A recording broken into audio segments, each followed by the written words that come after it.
So, kumusta mga kanoysay? Welcome back sa ating YouTube channel, Pilipinas. So, ngayong araw, another update na naman tayo sa WPS nating mahal, of course. So, this video is from Melv's Castle ulit. So, meron ng pamagat na DefSec Gibo pinalagan si Mauning. Boss ba kita? Ba't magpapaalam sa'yo? Inakusahan si Gibo, fake news. So, yan yung panonoorin natin. So, again, bago natin simulan, Melv's Castle, support nyo yan. Tapos, syempre, kung trip nyo ng mga ganitong reaction video may kasama kayo manood, huwag nyo na rin kalimutan supportahan yung YouTube channel natin, Filipino IC. So, hindi na natin ito patatagalin pa. Simulan na natin, baka agawin pa ng China. Again, ang title ng video ito, Defense Secretary Gibo pinalagan si Mao Ning.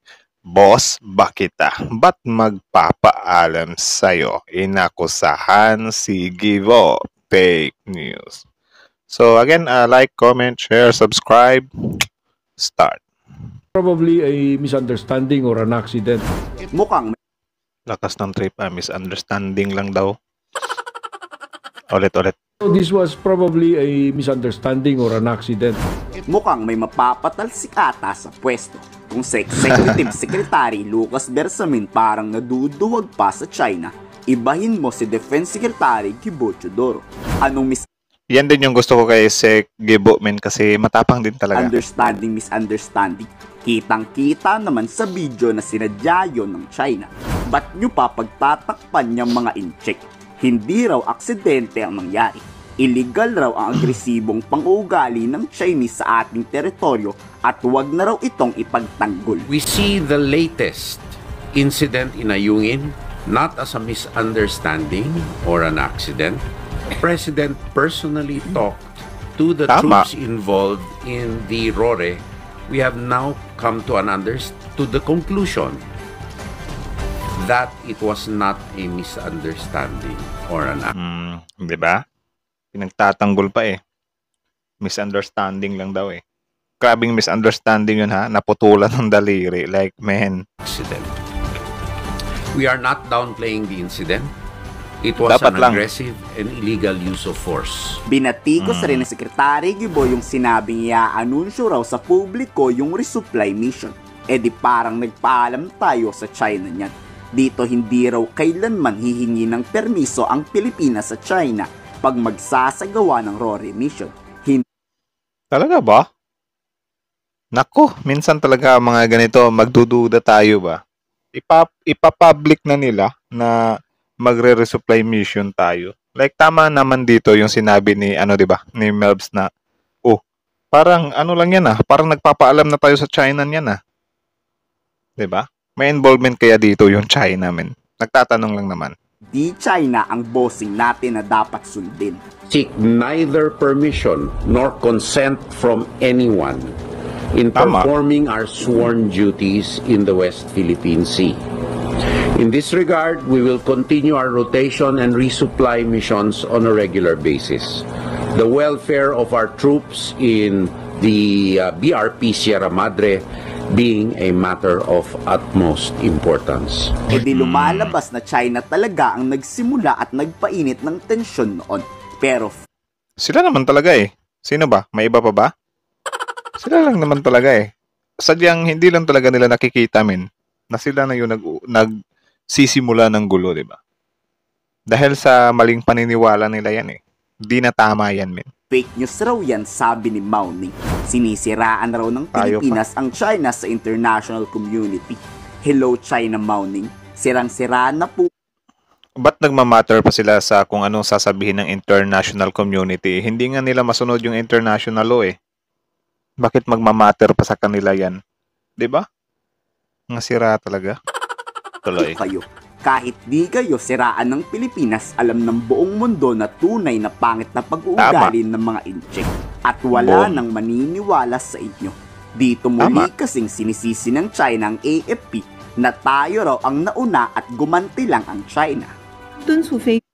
Di ba? Ang galing talaga nilang magbaliktad-baliktad ng mga mensahe. Our message to the Philippines is very clear.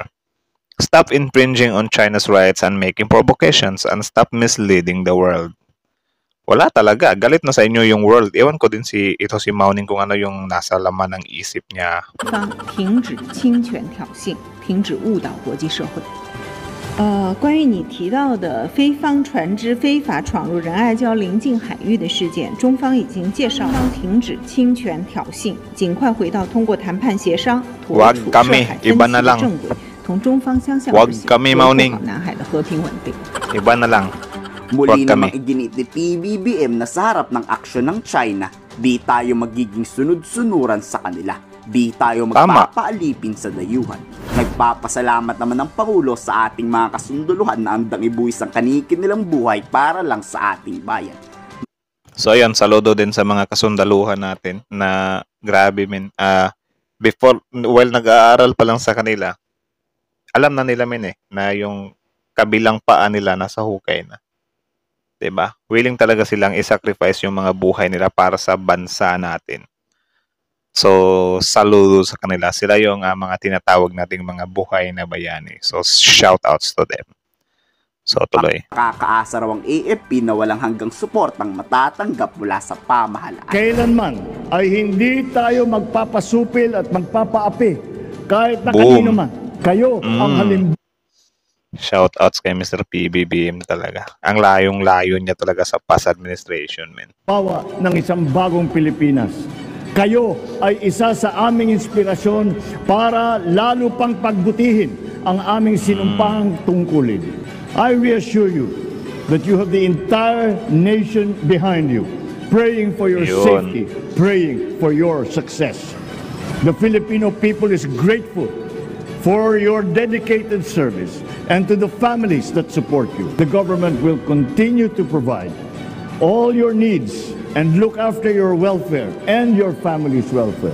Kung O, diba? Dapat ganyan talaga, men Paliguan talaga ng mga benepisyo yung mga nagtatrabaho ng marangal, yung mga handang ibuwis yung buhay para sa bayan. Kasi masasayang lang yung pera kung kukurapin lang din ng mga politiko So why not itulong na lang natin yan or buhusan natin ng napakaraming benefits yung mga kasundaluhan, kapulisan, yung mga mararangal na nagtatrabaho pa para umunlad naman tong bansa natin. kayo kaya ang tatanungin, mas gugustuhin nyo bang lumaban sa China o maging alipin na lang sa ating sariling bayan? Ikomento sa baba ng salo. So ayan, this video is from Melv's Castle. So supportahan nyo yan guys. So original video link in the description box below. Tapos syempre, before you leave, don't forget to subscribe our YouTube channel, Filipino IC. So kita nyo naman yun. Sobrang saludo sa dedication ng ating mahal na Pangulo. At syempre sa Philippine Navy, AFP, Coast Guard, or sa lahat ng mga bumubuo ng tawag dyan, WPS team, or basta sa lahat ng mga tawag dyan, mga buhay na bayani natin, yun. Grabe.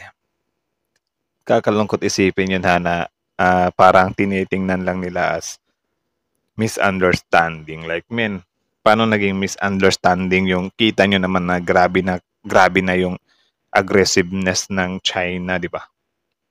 Anong misunderstanding doon? Wala nang misunderstanding dito Doon pa lang time na natalo na yung China sa arbitral ruling, Doon na natatapos yung yung misunderstanding Nung mga una pa, bago pa yung international court, of course, may misunderstanding talaga doon. Kaya dinaan natin sa legal. Tapos yun, lumabas na sa atin nga yung WPS, tayo nga yung may karapatan dyan. After ng time na yun, yung mga following na, wala na. Sadya na yun. 'Di ba? Panghaharas na yun. Hindi na yun basa-basang misunderstanding lang. Kasi sila mismo, alam na nila na naipanalo natin yan. Siguro na hit yung ego nila, tamaan yung mga pride nila. Kaya kahit alam nila na panalo na tayo, ayaw talaga nilang ibigay. Siguro ayaw nilang magmukhang weak sa sa ibang bansa na, ibibigay mo natin to, Pilipinas lang naman yan maliit na bansa lang naman yan Why not kahit na nanalo na sila sa arbitral, why not kunin pa rin natin yan? Ganyan yung iniisip nila Umandar yung kaganiran ng kanilang mga utak ba. Kaya ayun, hindi nila binitawan or mabitaw-bitawan talaga yung West Philippine Sea. Kasi tama nga naman, sobrang daming mga resources, di ba? So, yan, kudos din sa ating mahal na Pangulo, ibang klase talaga, men. Ibang klase talaga. Ito talaga yung Pangulo na, maka-Pilipino talaga. Manang-mana sa tatay, men. So, yun, kayo, ano masasabi niyo dito? Again, comment down below, tapos yun, pag-usapan natin yan sa comment section. So, again, Melvs Castle, Filipino IC. So, yeah. Filipino IC is out. Like, comment, share, subscribe. Filipino IC is out. Ulit-ulit.